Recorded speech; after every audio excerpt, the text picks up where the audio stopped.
اور انسان کی سوچ دیکھو، انسان کی سوچ، انسان سوچتا ہے ارے یار میں نے تو بڑے بڑے گناہ کیے ہیں، میں نے ایسے ایسے گناہ کیے ہیں کہ شاید کسی نے گناہ کیے ہوں، میں نے بہت بڑے بڑے گناہ کیے ہیں، میں نے یہ کیا ہے، وہ کیا ہے، یہ کیا ہے، وہ کیا ہے۔ اللہ کی قسم، اللہ کی قسم، یہ انسان کی ناسمجھی ہے، یہ انسان کی گمراہی ہے، یہ انسان غافلوں والی باتیں جو کر رہا ہے، یہ غافل ہے، یہ غافل ہے، یہ دھوکے میں ہے۔ اس نے اپنے گناہوں کو اتنا بڑا کیسے سمجھ لیا کہ اس کے گناہ شرک سے زیادہ بڑے ہو گئے، اس کے گناہ اتنے بڑے ہو گئے کہ اللہ معاف ہی نہیں کرے گا۔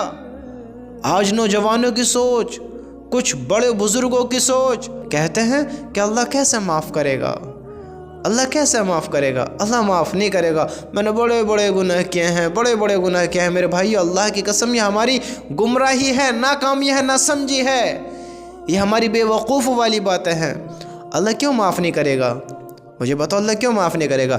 جب اللہ تعالیٰ حضرت موسیٰ علیہ السلام کی قوم کے زناکار زانی کو معاف کر سکتا ہے، اللہ تعالیٰ ہمیشہ کی زندگی گناہوں میں گزارنے والا کفل نے شراب بھی پی، زنا بھی کیا، اللہ کی خوب نافرمانی کری، جب اللہ نے کفل کو معاف کر دیا، حضرت موسیٰ کی قوم کو زناکار لڑکے کو معاف کر دیا، تو ہم اللہ کیوں معاف نہیں کرے گا؟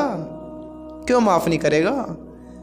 بس آپ کو غور یہ دینا ہے، آپ کو سوچنا اس بات کے بارے میں ہے کہ اللہ نے انہوں کو معاف کیوں کیا، اللہ نے ایسے لوگوں کو معاف کیوں کیا، اللہ نے انہیں معاف کیوں کیا، اس لیے کیا۔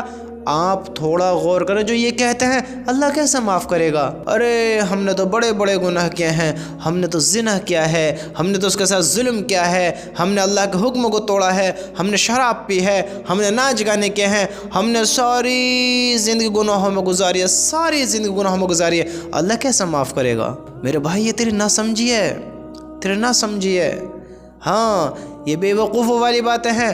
اللہ ہر اس انسان کو معاف کرے گا جو اللہ سے جیتے جی توبہ کرے گا، جیتے جی جس نے اللہ سے توبہ کر لی، اللہ کی قسم اللہ معاف کر دے گا، معاف کر دے گا۔ یاد رکھنا، آج انسان کی غلط سوچ ہے، بہت بڑی غلط سوچ ہے کہ انسان سوچتا ہے کہ میں نے بہت گناہ کیے ہیں،